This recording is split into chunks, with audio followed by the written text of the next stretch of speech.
As áreas de proteção ambiental originaram-se por meio de práticas das primeiras sociedades humanas, que reconheceram valores especiais nesses espaços.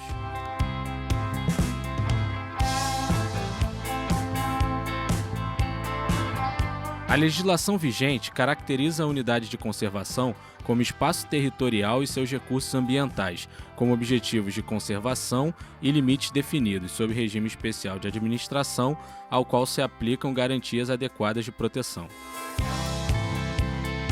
Unidade de conservação é um conceito brasileiro. No âmbito internacional, o que se usa é a área protegida. Nós temos, Protected Area, nós temos as nossas áreas protegidas que são regidas por diferentes leis. E nós temos essa lei específica, que é o Sistema Nacional de Unidade de Conservação, a lei que a gente chama carinhosamente de Lei do SNUC, que rege especificamente as unidades de conservação. Exemplo de unidades de conservação, os parques nacionais têm como premissa a preservação de ecossistemas naturais de grande relevância ecológica e beleza cênica, possibilitando a realização de pesquisas científicas e o desenvolvimento de atividades de educação e interpretação ambiental, de recreação e contato com a natureza e turismo ecológico. Como uso público, a gente também tem outras atividades sendo realizadas. Então a gente tem turismo, recreação, atividades de pesquisa e uma forma de uso público que é proposta para todas as categorias de unidade de conservação no Brasil, que é a educação ambiental. Os parques nacionais são caracterizados por serem uma unidade de proteção integral, que tem como objetivo básico preservar a natureza, sendo admitido apenas o uso indireto dos seus recursos naturais. Como exemplo, podemos citar o Parque Nacional da Tijuca, que durante o ano atrai milhares de pessoas, inclusive turistas. O brasileiro, de uma maneira geral, ele também tem que aprender a visitar um parque, que há a exigência de uma série de comportamentos e algumas atitudes são inaceitáveis para evitar alguns impactos e minimizar outros impactos também. As trilhas em unidades de conservação também podem possuir um caráter educacional, constituindo-no um importante instrumento pedagógico que possibilita o conhecimento interdisciplinar dos locais visitados, além de proporcionar um maior contato com a natureza. Além de ter várias trilhas, tem vários níveis de dificuldades também. Tem uma trilha aqui, por exemplo, que é para deficiente físico, sabe? Dá para passar cadeira de rodas e deficiente visual também. Atualmente, o parque conta com trilhas que têm o objetivo de aproximar o visitante ao ambiente natural, possibilitando seu entretenimento e educação. Acho sensacional que a cidade tenha um espaço como esse e é importante que a gente frequente para poder se assenhorar, para poder virar dono de fato disso aqui. Eu acho que aqui é um lugar para repor assim, as baterias. Você chega aqui, você está no coração da cidade com esse privilégio de ter todo esse verde, toda essa vegetação, eu acho sensacional. Porque é um lugar maravilhoso e muito lindo, é impressionante para mim de ver tanta diversidade na natureza e então é impressionante. O parque possui uma grande diversidade de espécies animais com funções importantes para o equilíbrio da floresta. A gente não tem animais grandes aqui não, sabe? Os maiores animais que tem aqui no parque é o bicho preguiça e também um cachorro do mato. Aí fora isso tem macaco, muito macaco, tem sagui também, que é uma espécie de macaco também de primata. Cobras, serpentes e cobras tem várias também, pássaros, uma infinidade de tipos também, coatis também, agora teve a reintrodução do macaco bugio. Os micro-organismos possuem um importante papel no ecossistema, contribuindo para a decomposição de matéria orgânica e ciclagem de nutrientes. Os animais, como os insetos, realizam a polinização das plantas para a produção de frutos e atuam como elementos fundamentais na cadeia alimentar. Já os animais vertebrados são fundamentais para o equilíbrio ecossistêmico e para a manutenção dos processos ecológicos, interagindo de forma complexa com o ambiente e os seres vivos. Sobre a fauna, a grande importância que ela tem é que muitas espécies garantem o equilíbrio do meio ambiente como um todo, ou seja, eles influenciam direta e indiretamente a própria floresta, e como, por exemplo, dispersores de sementes, polinizadores e também como controladores de pragas. Além das espécies da fauna, existem em torno de 1.600 espécies vegetais, sendo que destas, mais de 400 encontram-se ameaçadas de extinção.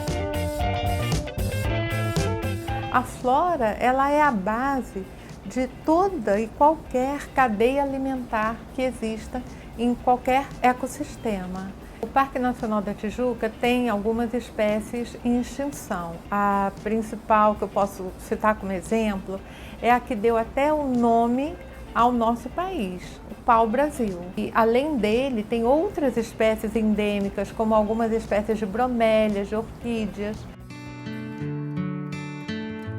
Além da vegetação nativa da floresta, também são encontradas espécies exóticas invasoras, que se espalham sem assistência humana, causando ameaça a ambientes naturais ou semi-naturais. A diferença entre uma espécie exótica e uma espécie exótica invasora é no comportamento que essa espécie vai ter no ambiente. Por ela ser exótica, não quer dizer que ela vai ser prejudicial àquele ambiente. Ela está interagindo com os outros seres daquela área e tudo bem. A exótica invasora, ela tem um comportamento agressivo, entre aspas. Ela domina aquela área, ela atrapalha a germinação de espécies nativas. Como exemplo de espécies exóticas invasoras do Parque Nacional da Tijuca, podemos citar as jaqueiras, já que esta está entre as principais espécies invasoras do Parque Nacional da Tijuca. As jaqueiras impedem o estabelecimento e a permanência de outras espécies pelo seu grande porte, dificultando a passagem de luz, além de diminuir a riqueza de espécies nativas. A jaca frutifica o ano inteiro. E cada jaca que cai é mais de 600, 700 caroços. E daquilo ali, com certeza, 50 a 100 árvores adultas vão ficar, sabe?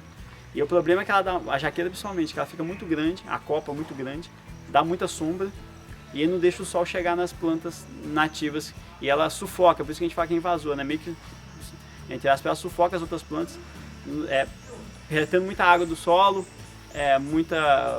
dando muita sombra também, porque sem sol a planta até cresce, mas ela não desenvolve, ela fica sempre pequena. O maior problema em relação à retirada das jaqueiras é que elas são a principal fonte de alimento para algumas espécies de animais. A gente não pode acabar com tudo. Seria muito fácil chegar com a motosserra e derrubar todas as jaqueiras do parque. Mas não pode, porque a jaqueira, principalmente, tem animais que se alimentam de jaca.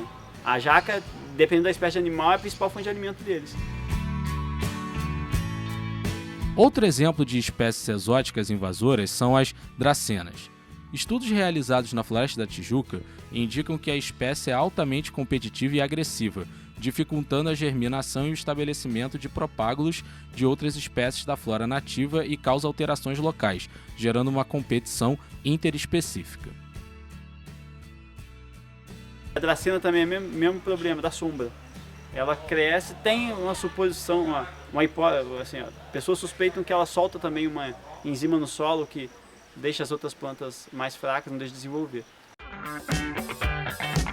Assim, é possível perceber que o Parque Nacional da Tijuca se trata de um local com uma grande biodiversidade e precisa ser preservado para o uso das presentes e futuras gerações.